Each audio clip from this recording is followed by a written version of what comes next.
Subscribe करें और देखें एक दिल दहला देने वाली हॉरर स्टोरी। बिना घबराए बेल आइकॉन प्रेस करना ना भूलें।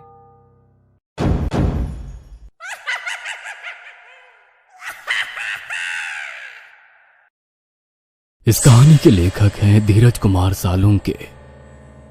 रात के 12:30 बज रहे थे।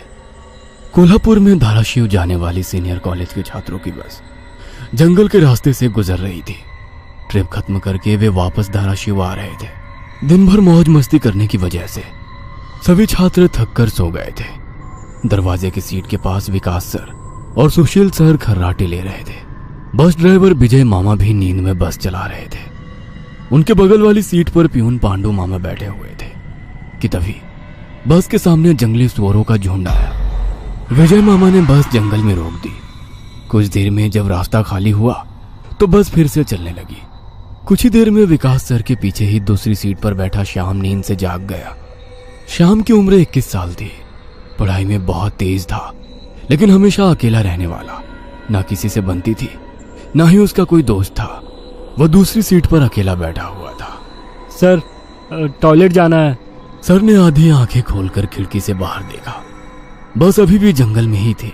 थोड़ी देर बैठ जाओ, जब जंगल खत्म होगा तब मुझे उठा दो, मैं बस रोक दूंगा। वे बोले और फिर आंखें बंद कर सो गए। श्याम बस की खिड़की से बाहर देखने लगा और जंगल खत्म होने का इंतजार करने लगा। कुछ ही देर में जंगल खत्म हुआ और बस वीरान जगह पर आ गई। उसने विकास सर को जगा दिया और उन्होंने ड्राइवर से बस को रोकने के लिए कहा। जैसे ही बस रुकी, विकास सर बोले, किसी को टॉयलेट होना है तो अभी उतर जाओ, वरना बस सीधे धाराशिव जाकर ही रुकेगी। आवाज सुनकर पिछली सीट पर बैठा श्रीकांत नींद से जाग गया। विकास सर टॉर्च लेकर पहले बस से बाहर उतर गए। उनके पीछे पीछे श्याम और श्रीकांत भी उतरे और वो दोनों अलग अलग झाड़ी के पीछे टॉयलेट करने गए।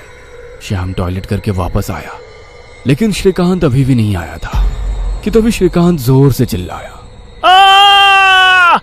उसकी आवाज सुनकर विकास सर और श्याम उसकी ओर भागे, लेकिन तभी श्रीकांत झाड़ी से बाहर आया। क्या हुआ, क्यों चिल्लाए थे? कुछ नहीं सर, चप्पल से होकर कांटा पैर में चुभा।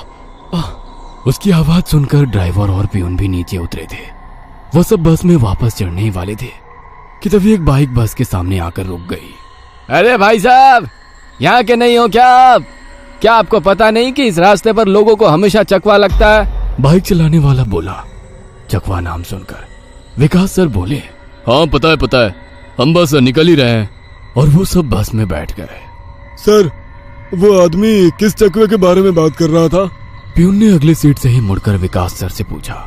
हिंदी में चकवा मतलब छलावा, छलावा मतलब भूत। कहते हैं जो लोग रात में सफर करते हुए मरते हैं, उनकी आत्मा छलावा बन जाती है। छलावा रात को सफर करते हुए यात्रियों को पकड़ लेता है और उन्हें अपने गंतव्य स्थल तक पहुंचने ही नहीं देता। वो बस उन्हें उसी जगह पर घुमाते रहता है। कितना भी भाग लो या फिर गाड़ी तेज भगाओ, आप उसी जगह पर आ पहुंच जाओगे जहां आपको छलावा ने पकड़ लिया था। या फिर वो लोग रास्ते से भटक जाएंगे और उस जगह पहुंच जाएंगे जहां पर छलावा उन्हें ले जाना चाहता है, विकास सर ने बताया। इसके बाद ड्राइवर बोला, और यात्री रात भर उसी जगह पर बार बार घूमते हैं। वो तब तक रास्ता भटकते हैं जब तक सूरज ना उगे। जैसे ही सूरज उगता है, उनकी ताकत कम हो जाती है।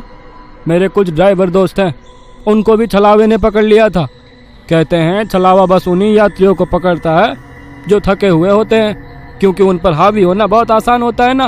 फिर तो छलावा बहुत ही खतरनाक है। प्यून घबराते हुए बोला। अरे कुछ खतरनाक नहीं है, ये सब अंधविश्वास है। ड्राइवर जब थक जाता है तो रात में उसे रास्ता समझना मुश्किल हो जाता है, इसलिए उसे भ्रम हो जाते हैं और वो रास्ता भटकता है।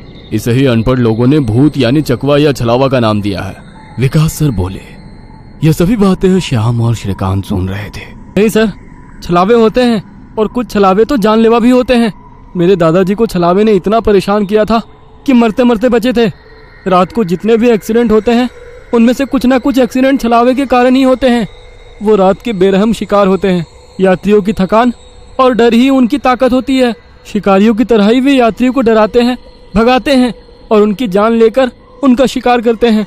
हमें बस इतना पता चलता है कि कार एक्सीडेंट में उनकी मौत हो गई है, लेकिन मौत का कारण छलावा ही होता है सर। श्याम ने डरावनी आवाज में कहा। सर, इस का कुछ मत सुनो, इसकी बुआ राइटर है, उन्हीं से सुनी होंगी ये बातें। और राइटर लोगों का तो काम ही होता है बातें बनाना, उसी से तो उनका घर चलता है। पिछली सीट पर बैठे श्रीकांत ने कहा। श्रीकांत, चुप हो जाओ और सो जाओ, उन्होंने डांटते हुए कहा। और उसके बाद सभी लोगों ने आंखें बंद कर ली और सो गए। कुछ समय बीता। शाम अभी भी जाग रहा था और खिड़की से बाहर देख रहा था। बस किसी जंगल के बीचों बीच से गुजर रही थी कि तभी उसने देखा कि रास्ते के किनारे एक बंद पड़ी चाय की टपरी है। लेकिन ये चाय की टपरी तो मैंने पीछे भी पहले वाले जंगल में देखी थी। वह मन ही मन बोला और खिड़की के बाहर देखने लगा। तब उसे पता चला कि वो तो वही जंगल है जो वीरान जगह से पहले आया था। वह भागते हुए ड्राइवर के पास गया। विजय मामा नींद में बस चला रहे थे, बीच बीच में आंखें झपका रहे थे। विजय मामा, बस कौन से जंगल में है? होगी किसी जंगल में। रास्ते में जंगल कम है क्या? नहीं मामा, हम वापस उसी जंगल में पहुंच गए हैं जहां पर बस के सामने जंगली सुअर आ गए थे। नहीं बेटा, तुम्हें कुछ तो गलतफहमी हो रही है। वो जंगल तो कब का पीछे छूट गया है ना। उनकी बहस सुनकर विकास सर नींद से जाग गए। क्या हुआ श्याम? सर, हमें छलावा लग चुका है। उसने हमें पकड़ लिया है क्योंकि बस वापस उसी जंगल में आई है जहां से पहले गुजरी थी। लेकिन विकास सर भी ड्राइवर की तरह उस पर विश्वास नहीं कर रहे थे। सर, अगर आपको मेरी बात पर यकीन नहीं हो रहा है तो बाहर देखो। अभी कुछ देर रास्ते के किनारे एक ट्रक दिखाई देगा जो एक्सीडेंट में पलटी हो चुका है। और कुछ ही देर में रास्ते के किनारे सभी को पलटी हुई ट्रक दिखाई दी। ये देखकर सभी हैरान हो गए थे। ड्राइवर ने भी मान लिया कि श्याम सच बोल रहा है कि तभी जंगल खत्म हो गया और बस वही सुनसान वीरान जगह पर पहुंच गई जहां पर वो कुछ देर पहले टॉयलेट करने के लिए रोक दी गई थी। ये देखकर सभी की आंखें फटी की फटी रह गई थी। विकास सर की तो बत्ती ही गोल हो गई थी। श्रीकांत पिछले सीट से आगे आ चुका था। सबके चेहरे का रंग उड़ गया था। बस अभी भी रास्ते पर चल रही थी कि तभी वो फिर से वापस वही जंगल में पहुंच गई। वह सभी जान गए कि उन्हें छलावा ने पकड़ लिया है। ड्राइवर कोई दूसरा रास्ता मिलता है या नहीं ये देख रहा था, लेकिन फिर भी बस वापस उसी जंगल में आ जाती थी। ऐसा लग रहा था कि मानो पूरी दुनिया में बस वही एक रास्ता है जो घूम फिर कर उसी जंगल में ले आता है। सर, अभी इस छलावे से कैसे निकले? मैंने सुना है कि छलावे से बाहर तभी निकल सकते हैं जब सुबह हो जाए। इसका मतलब हमें रात भर इसी सड़क से गुजरना होगा, जंगल से वीराने में और वीराने से जंगल में। क्यों ना हम सुबह होने का इंतजार करते हुए उसी वीरान जगह पर रुक जाए। ड्राइवर बस चलाते हुए बोला। लेकिन शायद मैंने सुना है कि छलावे में रुकना ठीक बात नहीं है। नहीं सर, मेरी बुआ ने बताया था कि अगर सेफ जगह मिल जाए तो रुकने में कोई परेशानी नहीं है। बस इतना ही पता है तुम्हें? और कोई तरीका नहीं है क्या?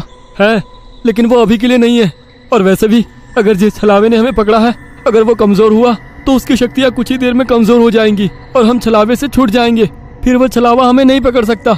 इन सभी की बातें सुनकर सोए हुए सुशील सर जाग गए। अरे क्या हुआ? आ गया क्या मेरा बोरगांव? सुशील सर उबासी लेते हुए बोले। तभी सभी ने उन्हें घटी हुई घटना बता दी। यह सुनकर सुशील सर के तो मानो होश ही उड़ गए। लेकिन तभी ड्राइवर जोर से चिल्लाया, सर, आगे एक गांव आया है। यह सुनकर सभी लोग ड्राइवर की तरफ भागे। तब उन्हें रास्ते के किनारे एक बोर्ड दिखाई दिया जिस पर लिखा था, बोरगांव में आपका स्वागत है। यह देख सुशील सर जोर से चिल्लाए, ये तो मेरा गांव है, लेकिन हम यहाँ इतने जल्दी कैसे पहुंचे? हमें तो कोल्हापुर से निकले मुश्किल से 2 घंटे हो गए हैं और मेरा गांव कोल्हापुर से 6-7 घंटे की दूरी पर है।